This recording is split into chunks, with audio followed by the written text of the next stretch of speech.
ஓம் come கணபதியே நமக.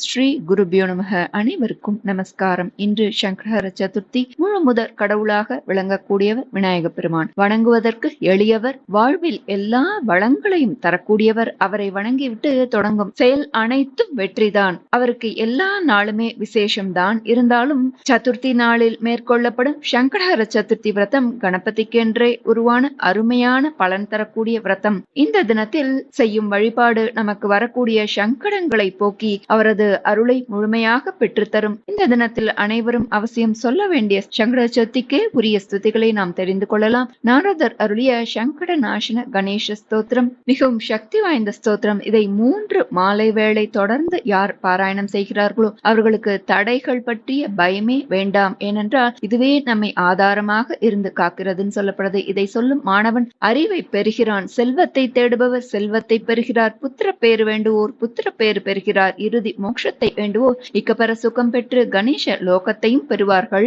இந்த கணபதி ஸ்தோத்திரத்தை தொடர்ந்து ஜபிப்பதற்கு 6 மாதங்களில் பலன் நிச்சயம் கிடைக்கும். ஒரு வருடத்தில் அவரது சங்கடங்கள் நீங்கி வேண்டியது அனைத்தும் சந்தேகமில்லாமல் முழுமையாக பெறுவர். இதை எழுதி 8 பிராமணர்களுக்கு வழங்குபவர்களுக்கு விநாயக பெருமானின் அருளால் எல்லா அறிவையும் சகல சம்பத்துகளையும் அடைவார்கள். இந்த ஸ்தோத்திரத்தோட பலஸ்ருதி சொல்றது. அடுத்து இன்று அவசியம் சொல்ல வேண்டிய கடன் நிவாரண என்று சொல்லப்படும் ரிணஹர கணேச ஸ்தோத்திரம். கடன் தொல்லைகள் நீங்க விநாயக பெருமானிடம் செய்யப்படும் அரிய பிரார்த்தனைகளில் ஒன்று இந்த ரிணஹர கணேச ஸ்தோத்திரம் எனும் கடன் நிவாரண ஸ்தோத்திரம். இது கடுமையான வறுமையையும் தரித்திரத்தையும் கடும் நிதி சிக்கல்களையும் தீராத கடன் தொல்லையையும் அழிக்கவல்ல ஒரு அற்புதமான ஸ்தோத்திரம். இதை ஒரு வருடத்திற்கு தினமும் ஒரு முறை விநாயகரை மனதில் நினைத்து பக்தி ஸ்ரத்தையுடன் சொல்ல பலன் நிச்சயம். கொடுமையான வறுமையும் கடனும் நீங்கி குபேரனுக்கு சமமாக ஆகலாம். அறிவிலும் செல்வத்திலும் ப்ரஹஸ்பதிக்கு சமமாக ஆகலாம். இதை மனதால் நினைத்தாலே துஷ்ட சக்திகள் அண்டாது என்றும்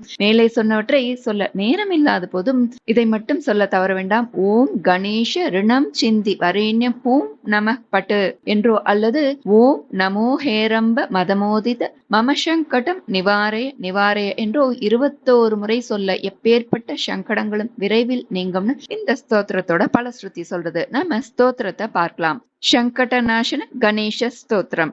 நாரத உவாச்ச प्रणम्य शिरसा देवं गौरीपुत्रं विनायकं भक्तावासं स्मरेन् नित्यम् आयुष्कामार्थसिद्धये प्रथमं वक्रतुण्डं च एकदन्तं द्वितीयकं तृतीयं कृष्णपिङ्गाक्षं गजवक्त्रं चतुर्थकं लम्बोदरं पञ्चमं च षष्ठं विकटमेव च सप्तमं विघ्नराजं च धूम्रवर्णं तथाष्टमं नवमं बालचन्द्रं च दशमं तु विनायकम् एकादशं गणपतिं द्वादशं तु गजाननं द्वादशैतानि नामानि त्रिसन्ध्यं यः पठेन्नरः न च विघ्नभयं तस्य सर्वसिद्धिकरं परं विद्यार्थी लभते विद्यां धनार्थी लभते धनं पुत्रार्थी लभते पुत्रान् मोक्षार्थी लभते गतिं जपेत् गणपतिस्तोत्रं षड्भिर्मासैः फलं लभेत् संवत्सरेण सिद्धिं च लभते नात्र संशयः अष्टभ्यो ब्राह्मणेभ्यश्च लिखित्वा यः समर्पयेत् तस्य विद्या भवेत् सर्वा गणेशस्य प्रसादतः इति श्रीनारदपुराणे संकष्टनाशनं नाम श्रीगणेशस्तोत्रं सम्पूर्णम्. श्रीगुरुभ्यो नमः. அடுத்து கடன் தொல்லை தீர்க்கும் ஸ்ரீ ரிணஹர கணேச ஸ்தோத்திரம். தியானம்.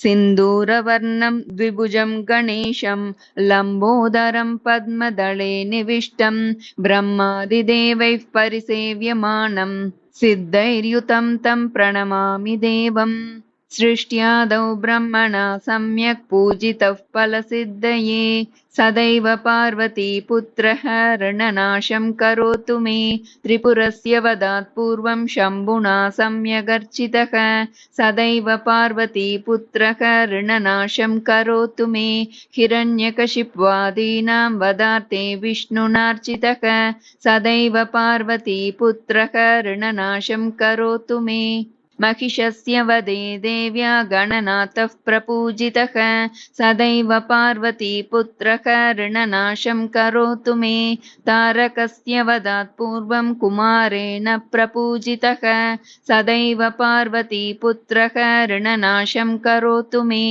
भास्करेण गणेशो हि पूजितश्च स्वसिद्धये सदैव पार्वतीपुत्रः ऋणनाशं करोतु मे शशिना कान्तिवृद्ध्यर्थं पूजितो गणनायकः सदैव पार्वतीपुत्रः ऋणनाशं करोतु मे पालनाय च तपसां विश्वामित्रेण पूजितः सदैव पार्वतीपुत्रः ऋणनाशं करोतु मे इदं ऋणहरं स्तोत्रं तीव्रदारिद्र्यनाशनम् एकवारं पठेन्नित्यं वर्षमेकं समाहितः दारिद्र्यं दारुणं त्यक्त्वा कुबेरसमतां व्रजेत् पठन्तोऽयं महामन्त्रः सार्धपञ्चदशाक्षरः ॐ गणेशरणं चिन्दी वरेण्यं हूं नमः पठ ॐ गणेशरणं चिन्दी वरेण्यं हूं नमः पठ ॐ गणेशरणं चिन्दी वरेण्यं हूं नमः पठ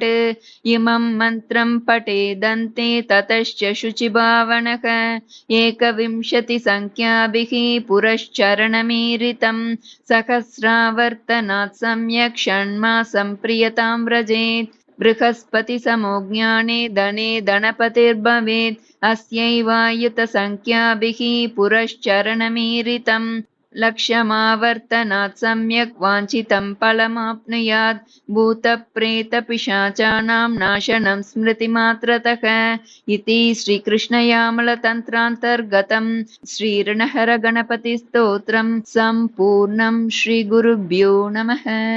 அடுத்து 21 முறை சொல்ல வேண்டிய சங்கடஹர சதுர்த்தி மந்திரம். ஓம் நமோ ஹேரம்ப மதமோதித மம சங்கடம் நிவாரய நிவாரய. ஓம் நமோ ஹேரம்ப மதமோதித மம சங்கடம் நிவாரய நிவாரய. ஓம் நமோ ஹேரம்ப மதமோதித மம சங்கடம் நிவாரய நிவாரய. ஓம் நமோ ஹேரம்ப மதமோதித மம சங்கடம் நிவாரய நிவாரய. ஓம் நமோ ஹேரம்ப மதமோதித மம சங்கடம் நிவாரய நிவாரய. ஓம் நமோ ஹேரம்ப மதமோதித மம சங்கடம் நிவாரய நிவாரய.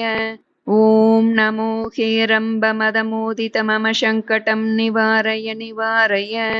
ஓம் நமோ ஹேரம்ப மதமோதித மம சங்கடம் நிவாரய நிவாரய.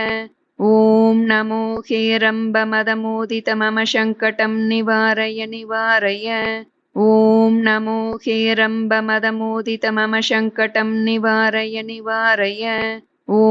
மதமோதித மம சங்கடம் நிவாரய நிவாரய. ஓம் நமோ ஹேரம்ப மதமோதித மம சங்கடம் நிவாரய நிவாரய. ஓம் நமோ ஹேரம்ப மதமோதித மம சங்கடம் நிவாரய நிவாரய. ஓம் நமோ ஹேரம்ப மதமோதித மம சங்கடம் நிவாரய நிவாரய. ஓம் நமோ ஹேரம்ப மதமோதித மம சங்கடம் நிவாரய நிவாரய. ஓம் நமோ ஹேரம்ப மதமோதித மம சங்கடம் நிவாரய நிவாரய. ஓம் நமோ ஹேரம்ப மதமோதித மம சங்கடம் நிவாரய நிவாரய. ஓம் நமோ ஹேரம்ப மதமோதித மம சங்கடம் நிவாரய நிவாரய. ஓம் நமோ ஹேரம்ப மதமோதித மம சங்கடம் நிவாரய நிவாரய. ஓம் நமோ ஹேரம்ப மதமோதித மம சங்கடம் நிவாரய நிவாரய. ஓம் நமோ ஹேரம்ப மதமோதித மம சங்கடம் நிவாரய நிவாரய. ஓம் நமோ ஹேரம்ப மதமோதித மம சங்கடம் நிவாரய நிவாரய.